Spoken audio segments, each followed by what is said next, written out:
Bom, vamos lá. Eu quero comentar algumas coisas aqui por parte, mas antes eu queria falar do filme. Você encontra o filme disponível aqui no YouTube. O filme se chama Graça e Perdão. Eu esqueci de falar na hora da gravação ali mais cedo. Foi através do filme que eu conheci a história, e eu conheço esse filme há muitos e muitos anos. É um filme muito emocionante. Ele é um filme também dramatizado, obviamente, mas ele é muito respeitoso. Como eu conheço bem a história a fundo, inclusive o livro no qual ele foi baseado, porque eles compraram os direitos do livro, ele segue muito, então ele dramatiza basicamente as situações, exceto uma trama ali que eles inventam, mas que não mancha a imagem dos Emmys. Foi a melhor forma de lidar ali dramaticamente com a situação. Então o filme é bem respeitoso, ele até mostra assim uma pontinha do iceberg, só de longe, alguém da mídia chocada com perdão. Então tem isso sim, é bem comovente. O filme tem uma mensagem muito bacana, você encontra pra assistir. É um filme bem leve, então ele não vai mostrar o que o Charlie faz lá dentro. É muito leve, assim, realmente ele é muito mais leve do que o meu relato em si. Ele foca muito no que acontece nos dias posteriores. Então é emocionante, se vocês quiserem conferir, vocês vão encontrar muitos paralelos. Coisas que eu disse aqui, certos diálogos que eles usaram no filme também, que é baseado no material relatado que eu usei para minha pesquisa. Então eu tenho certeza que vocês vão gostar. É realmente um filme que eu posso recomendar para quem quiser assistir. Graça e Perdão. Você pode encontrar aqui no YouTube dublado, ou então se você usar o título em inglês, que eu acho que é Amish Grace, você também acha em inglês. Agora vamos falar sobre a imprensa. Eu já critiquei muito a imprensa aqui. Eu acho que de todas as profissões, a imprensa é a mais criticada aqui nesse canal, porque eu já critiquei, a gente já teve muitos embates com o Conselho Tutelar, com autoridades, mas a imprensa sempre se supera e supera os demais. E no final, eu que cubro tantas histórias, que vejo as reportagens e que leio as opiniões dos jornalistas, consigo sempre achar algo pior. É impressionante, parece que os jornalistas realmente representam um abismo do mundo, a vala do mal. É inimaginável. A vontade de chegar nessas pessoas, na mulher do Reino Unido, no outro jornalista do Boston Globe, e chegar e falar assim, cala a boca, seus repulsivos. Olha, como que tipo de jornalista consegue escrever um título desse? Eles negam a realidade. Cala a boca, Cristina. Cala a boca. Essas pessoas tinham que ser proibidas. Há muita discussão sobre regular a imprensa, mas a questão não é regular a imprensa. O que eu realmente acho é que tinha que se abrigar teste de caráter.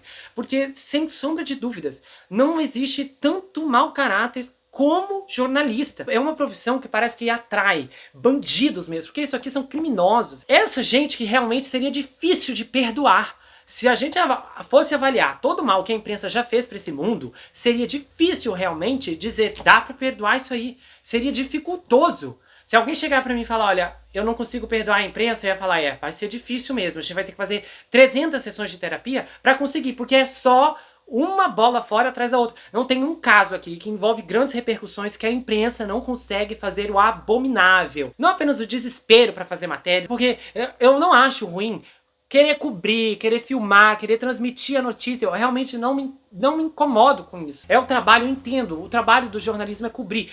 Mas, e além disso, de perseguir os enlutados, os líderes de vocês estão obrigando vocês a perdoar. Nossa, de onde sai isso? Cadê a falta, a dignidade, o respeito de arrastar temas políticos, de arrastar outras pessoas, de querer criar guerras? A nação em choque com o que houve, com meninas indefesas, com os rumos da situação. Não apenas ele, uma série de envolvidos. A comunidade Amish do país inteiro completamente abalada. Inclusive um dos líderes disse, olha, esse realmente é o nosso 11 de setembro. Pessoas completamente unidas que compartilham a dor. Aí não apenas precisam vivenciar a dor apavorante do que aconteceu, mas ainda lidar com ataques de pessoas em posição de poder que simplesmente querem fazer o mal. Olha, tem muita gente que acredita que um dia vai chover fogo na Califórnia. E até eu penso nisso. E às vezes eu me pego me perguntando, será que não vai chover nas emissoras também? Porque é impressionante como eles não respeitam, como falta dignidade, como falta humanidade, como falta amor, compaixão, em meio a uma tragédia dessa. As primeiras matérias são vexatórias, são venenosas, tudo de pior é o que você vê representado nessas pessoas. Obviamente não são todos, mas é a maioria. Eu sinto dizer que é a maioria, porque quando você vê que a maior parte das emissoras contribui para problemas sociais, guerra entre as pessoas, distorção, mentiras, notícias inventadas, as quais muitos deles nem se retratam depois, você olha e se pergunta, mas o que está acontecendo aqui? Essas pessoas que proferiram esses comentários, inclusive esse monstro do Boston Globe e essa outra abominável do jornal britânico, essas pessoas tinham que ser demitidas e ser completamente proibidas de exercer a profissão de jornalista outra vez, porque isso vai além de você conceder uma opinião, isso é além de você expressar os seus sentimentos. É inimaginável você atacar as vítimas. Já é moda atacar as vítimas, isso acontece quando a imprensa quer, mas atacar nesse ponto,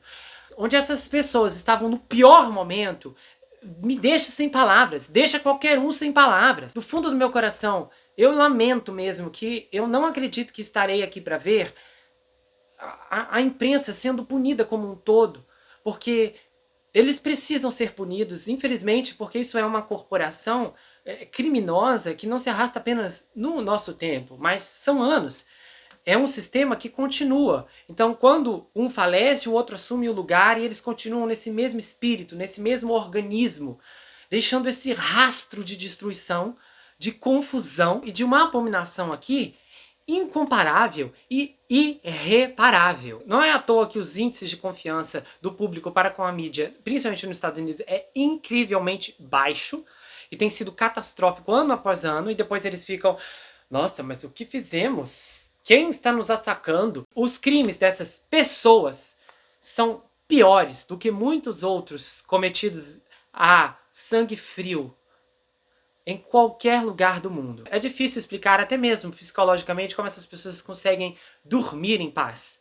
Mas quando você olha para o conceito de psicopatia ou sociopatia, você entende que nenhuma ação negativa, nenhum comportamento repulsivo atrapalha a paz e a tranquilidade desses indivíduos. Porque apenas psicopatas poderiam se comportar da forma como essa gente se comportou aqui. Infelizmente, o mais triste para isso é que não tem saída, não tem como mudar esse sistema, não tem como trabalhar com isso, porque não é questão de legislação. Eu não acho que falta lei em relação à imprensa, eu acho que falta mesmo é caráter. Eu acho que de todas as profissões, pelo nível de poder e alcance da imprensa, do jornalista, dos repórteres, essa seria a primeira de todas, que um teste de caráter, um exame psicológico profundo, teria que ser aplicado para que essas pessoas pudessem exercer tal poder vocal. Enquanto algo assim não acontecer, porque eu acho que se algo assim acontecesse, nós íamos ver esses prédios vazios do dia para a noite. Imagina, 90% dos editoriais, repórteres, comentaristas iam ser todos demitidos. Ia ser assim, um bando de mau caráteres iria ficar vagamente sem emprego. Aí, talvez, veríamos alguma mudança, mais honestidade nesses lugares. Mas enquanto isso não acontecer, é triste, porque vai passar história após história, caso após caso, e nós sempre vamos ver que se a coisa está ruim em uma determinada história, em uma determinada situação, a imprensa vai chegar e vai conseguir deixar pior. Isso é preocupante porque nessa altura do campeonato tem muitas pessoas que não suportam jornalismo mais por conta de tantas mentiras. E há um número crescente de violência crescendo contra essas pessoas nas ruas, inclusive contra câmeras, que não tem nada a ver com isso, que estão apenas ali filmando, pessoas que recebem ordens. Já está acontecendo de jornalistas aqui apanharem na rua, como também nos Estados Unidos.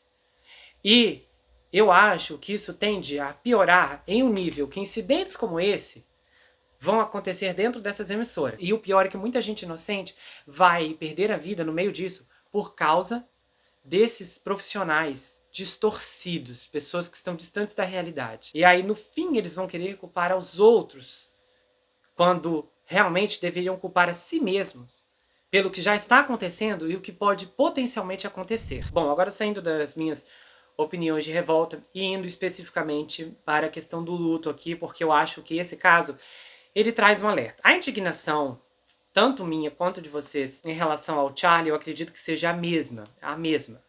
É monstruoso saber que esse homem teve tamanha audácia de promover um tal palco como o que ele conseguiu fazer. É completamente indescritível analisar e colocar uma métrica nesses atos e chegar em uma resposta concreta. E por mais que eu queira olhar para todo o absurdo do que ele fez e para esse comportamento dele que não tem explicação nenhuma no mundo, eu preciso olhar realmente para o que também é evidente aqui, que é a questão do luto. Esse caso ele é um alerta gigantesco que o luto não pode ser negligenciado. A biologia do luto ela é muito interessante. Primeiro, porque é um choque no qual você se sente entorpecido ou intensamente triste, ou com raiva, ou culpado, ou ansioso com a dispersão, ou até mesmo incapaz de dormir ou comer. Até mesmo uma combinação dos itens acima. Durante as primeiras semanas de uma perda, as pessoas começam a ter frequências cardíacas muito maiores e também um aumento da pressão arterial, e os enlutados têm uma maior probabilidade de sofrer ataques cardíacos. Então, ao longo de suas vidas, de acordo com estudos realizados principalmente em casais enlutados, esses indivíduos podem ter um risco maior de doenças cardiovasculares, infecções, câncer, doenças crônicas como diabetes. Então, nos primeiros 3 meses, as pesquisas sobre os pais enlutados mostram que eles têm quase 2 vezes mais chances de partir do que aqueles que não foram enlutados. E após um ano, essas chances prevalecem 10% acima do normal. Então, com o tempo, a maioria das pessoas se estabiliza. Então, eles começam a aprender de forma gradual, na sua própria linha do tempo, sobre como vão continuar, mais ou menos, suas vidas e também suas funções na sociedade. Só que os estudos sugerem que após 6 a 12 meses, cerca de 10% das pessoas enlutadas não conseguem funcionar melhor.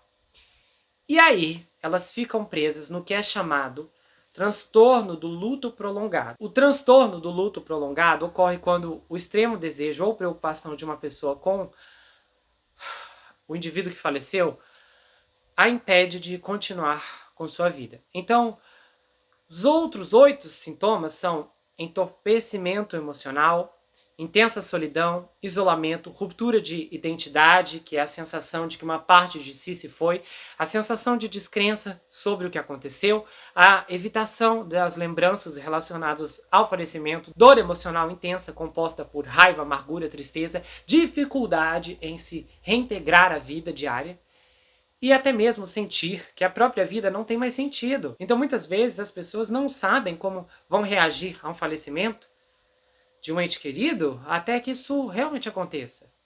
E o determinante mais importante pode ser o estado do relacionamento em que você tinha ou as circunstâncias do falecimento que podem ser incomuns por trás daquilo. Então, o luto tende a ser a maior e mais louca montanha-russa em que qualquer pessoa já esteve, porque ela vai para cima e vai para baixo, e aí é voltas e voltas novamente até lidar com aquela perda, a falta, a ausência que a pessoa vai causar. Muitas vezes isso envolve outros fatores.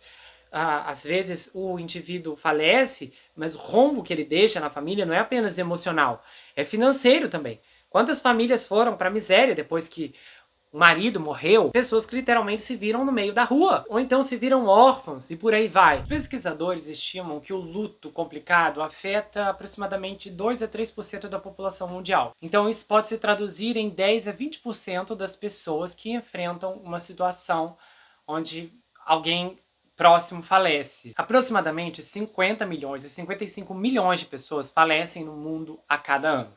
Então estima-se que a cada falecimento pelo menos 5 pessoas fiquem muito enlutadas. Então, pesquisas acumuladas em psiquiatria, psicologia, mostraram que uma minoria significativa de pessoas, aproximadamente 1 em cada 10, não consegue se recuperar do luto. O que eu penso que pode ser esse caso aqui, atrelado a outros fatores psicológicos. Mas uma das questões que eu considero aqui, é minha opinião pessoal, é que a dor pode te deixar muito egoísta. A dor pode te transformar numa pessoa egoísta. E isso acontece com algumas pessoas, como Charlie, em um nível extremo, e em outros pais também. Pais que têm 3 filhos, e aí um deles falece, e eles caem na cama e não se levantam mais. E a família toda desmorona. Eu não estou querendo aqui amenizar ou diminuir a dor de um pai, de uma mãe. O meu avô perdeu o meu tio, que era muito novo e próximo da minha mãe. Eles tinham idades semelhantes. Então foi terrível, foi uma experiência terrível. E o meu avô ficou muito mais abalado que a minha avó. E, inclusive, a minha avó que não deixou tudo desmoronar. E uma hora chegou no meu avô e disse, olha, chega de chorar. Já tinha chorado muitas e muitas semanas, acho que uns 2 meses. E ela falou, chega, temos agora mais vários filhos aí, não dá para continuar assim. E essa posição da minha avó foi uma posição correta e que precisa acontecer em muitas situações, porque a mensagem que você vai passar para os outros filhos, para os que estão vivos, é a seguinte: olha, o seu irmão faleceu e o luto dele é tanto, a falta dele é tamanha, que é muito mais significativa e maior do que a presença de vocês aqui. Então, eu vou simplesmente ficar na minha cama e perder a vida de tanto sofrimento, porque eu não vou conseguir me reerguer para cuidar de vocês. É isso que essas pessoas que não superam a perda de um filho tendo outras, acaba dizendo para eles. A leitura que os filhos sobreviventes vão fazer é o seguinte: aquele irmão valia muito mais do que nós dois juntos, porque a dor foi tamanha que conseguiu derrubar meu pai e minha mãe, ou os dois juntos, e eles não conseguem continuar a vida para cuidar de nós. Que infelizmente é o que acontece. E é um ponto exato que define o Charlie aqui. Ele teve mais 3 filhos. 3 filhos lindos pelas fotos que eu vi. Uma esposa que o amava muito. E ele basicamente disse, olha, a perda de um é muito maior do que a vida de vocês 4. É isso que ele diz quando ele entrou naquela escola e cometeu o que ele fez. A questão não é avaliar o quanto o filho importava ou não, porque sempre importa. E a questão não é minimizar e dizer, olha, você não tem que sofrer. O ponto é até onde pais que são responsáveis por outros filhos deixam essa dor transcender o tempo. E eu sei que é duro o que eu estou dizendo agora, e novamente, eu não estou querendo minimizar a dor do luto de pais. Eu não tenho um filho, eu nunca perdi um filho, mas eu já vivi isso na minha família, eu sei como é que é, eu ouço os relatos, é algo que conversamos aqui. Mas eu estou dizendo da posição de quem vai analisar os sobreviventes. Se nós já temos situações que são constantemente registradas, de que quando um filho adoece, ele necessariamente acaba recebendo mais atenção por conta da sua doença, os que estão bem de saúde se sentem rejeitados porque eles acabam ficando de lado sem querer, porque o outro precisa de mais atenção. Imaginem uma situação dessa, em que o outro se vai e o pai ou a mãe não consegue se levantar da cama. Um dos pontos horríveis da dor, macabros dela, é cegar o indivíduo e enchê-lo de sofrimento a tal ponto que ele não consiga reavaliar o que ainda vale a pena em sua vida. É lógico que assim, é diferente quando o indivíduo é por isso que eu sempre fico muito, mas muito mais triste quando eu vejo que um casal perde o único filho. Porque eu ainda sei que é muito mais comum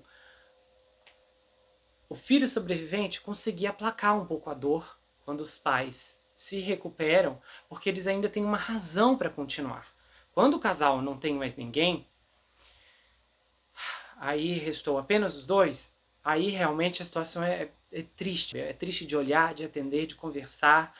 Você fala, meu Deus, que sofrimento é esse? Mas muitas vezes, acontece muito, em todos os lugares. Eu nunca esqueço aquele caso horroroso, é uma história que eu sonho fazer para vocês aqui. Eu até tinha plano de fazer uma minissérie daquele palhaço que eliminava meninos nos Estados Unidos na década de 80. Isso acabou com as famílias, é impressionante como aquilo destruiu com as famílias em um nível que eu não vi em outros casos de serial killers. Mas ali naquele caso, o que eu vi foi que uma mãe em particular, que tinha vários filhos, perdeu a vida de depressão, porque ela não conseguiu superar a perda do outro menininho dela, que foi vítima do John.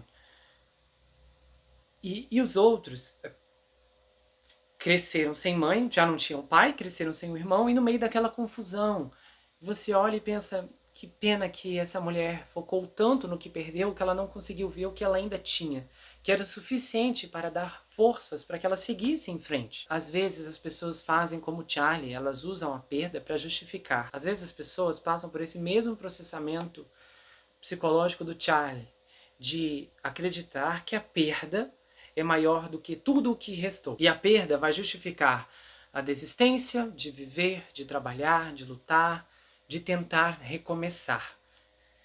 Esse é o objetivo da dor, porque a dor ela vem para consumir e para levar tudo embora.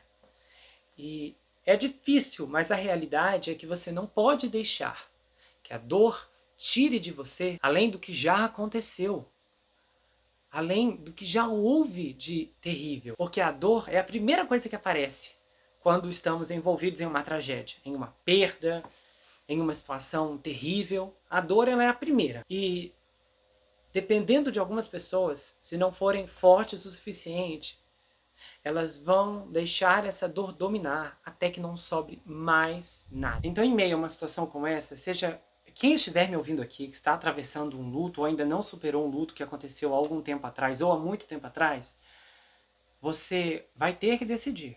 Ou você fica com a dor ou você permite que ela vá embora. Porque a dor pode transformar uma vítima em um grande monstro. É muito difícil se imaginar no lugar desses meninos, da outra menina, do Charlie, da esposa dele, porque esse caso ele trouxe a oportunidade para eu fazer essa análise aqui, que eu sempre pensei que se eu tivesse que fazer, teria que ser em algo que falasse muito, porque é exatamente o que ela disse. Eu não consigo entender como ele fez isso com as meninas, com os meus filhos e comigo. Eu não consigo entender como a perda de uma conseguiu fazê-lo acreditar que isso era muito maior do que nos perder.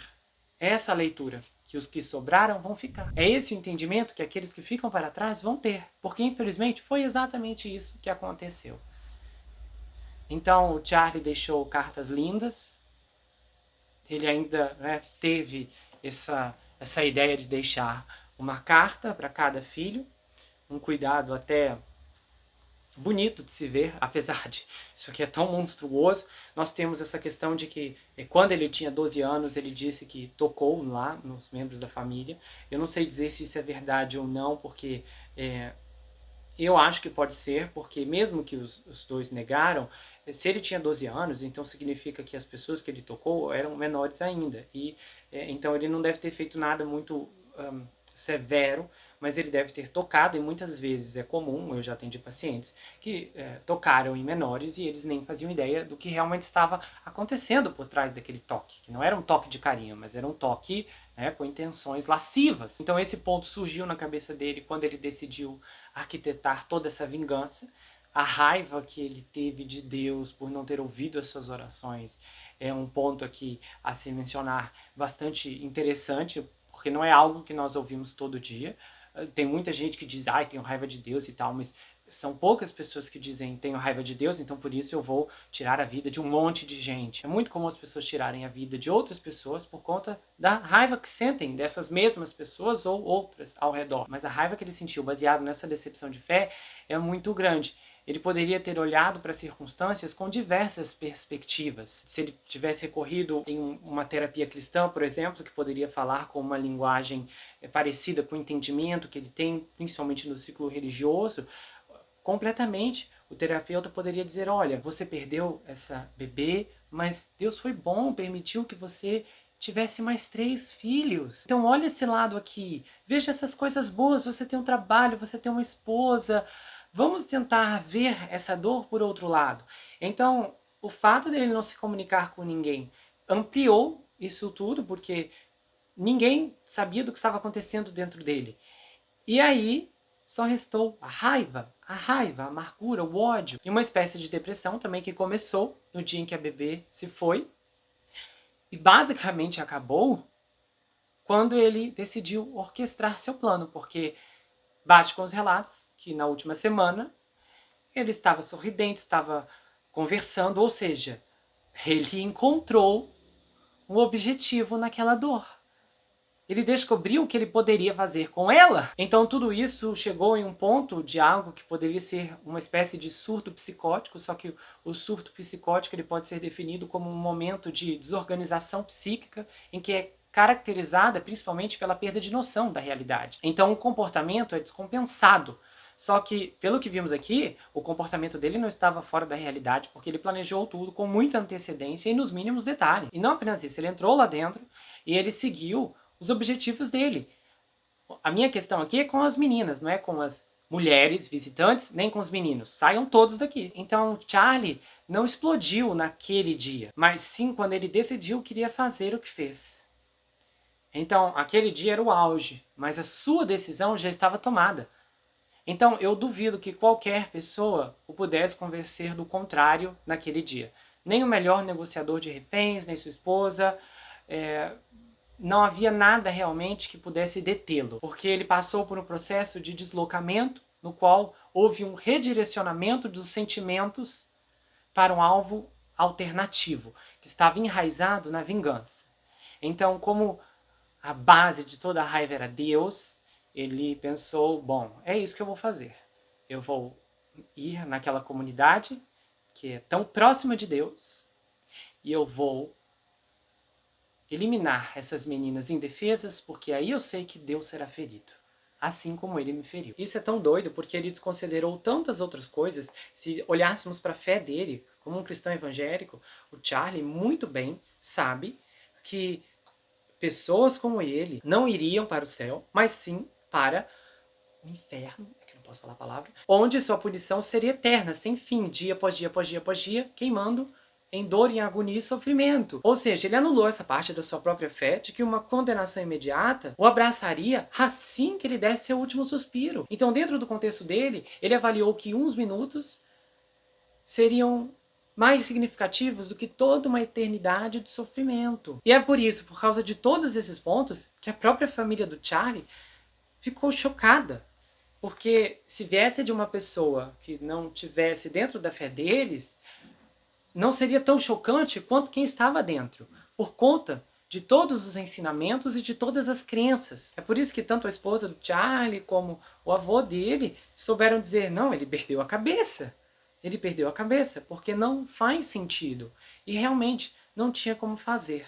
A balança do Charlie foi completamente desigual e ele avaliou muito mal toda essa circunstância. E talvez ele não considerou o suficiente o que poderia acontecer com a sua família posteriormente. Bom, agora a gente chega assim na parte mais bonita dessa história, que é a questão do perdão. E de fato, o perdão é menos uma questão de perdoar e esquecer do que de perdoar e lembrar.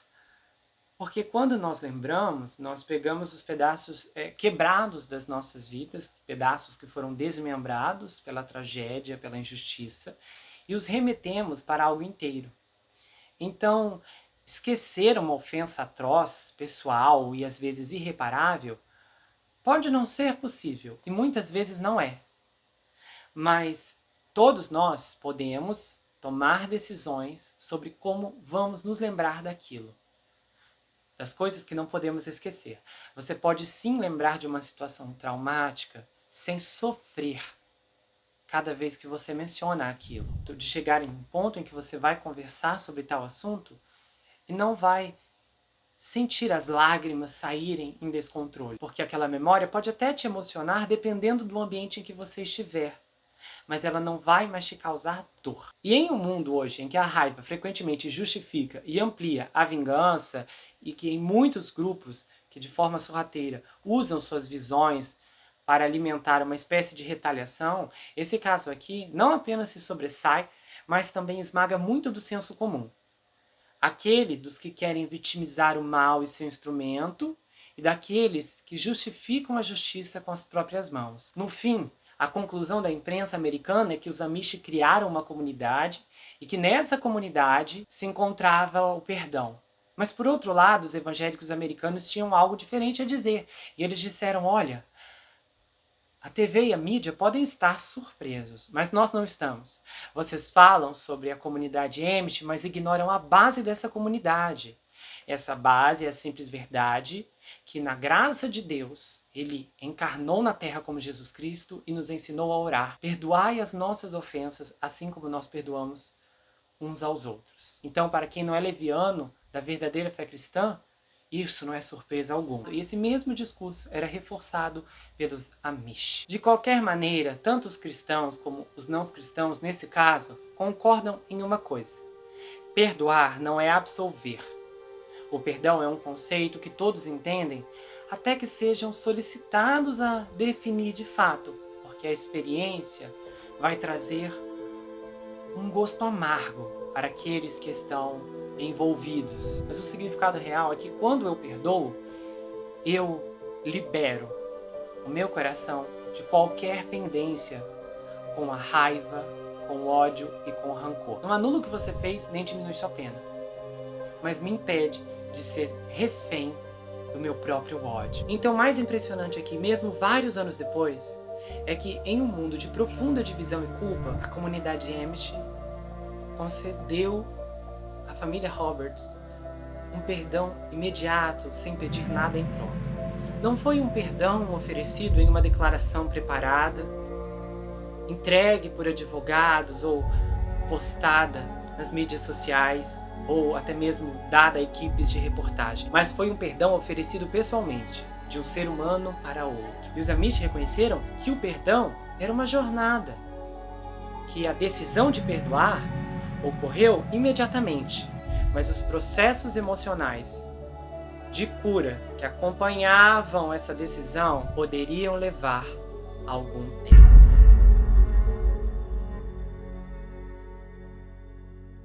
Se você gostou desse vídeo, inscreva-se no canal, ativa o sininho, compartilha, dá o seu like, comenta aqui embaixo, espero que você tenha gostado. Aproveite e conheça as outras atrações do canal, tá? Tem vários episódios bombásticos. Então, dá uma força, eu espero que você possa maratonar o conteúdo e comentar, tá bom? E se você quiser saber mais sobre mim, adquira meu livro. Esse é um suspense chamado Perfeito Estranho. Ele conta a história de um rapaz chamado Jack Wilber, que se vê preso em uma terrível maldição hereditária enquanto um serial killer está escondido em sua própria casa e possivelmente tentando tirar sua vida. Esse livro é escrito em formato roteiro, então é uma inovação. Se você não gosta de leitura, não se preocupe. Esse livro é justamente para você, porque a forma como ele é escrito é diferente de tudo o que você já viu. E o livro vai autografado se você quiser. A gente faz envios para qualquer lugar do Brasil, quase qualquer lugar do mundo também. Tem marcadores, um pôster exclusivo. Você pode entrar em contato pelo Instagram, pelo Telegram, comentar aqui. É muito fácil de falar diretamente ou então entrar lá pelo site. A gente se vê no próximo caso e não se esqueça que aqui você sempre vai ter um amigo. Até mais, pessoal!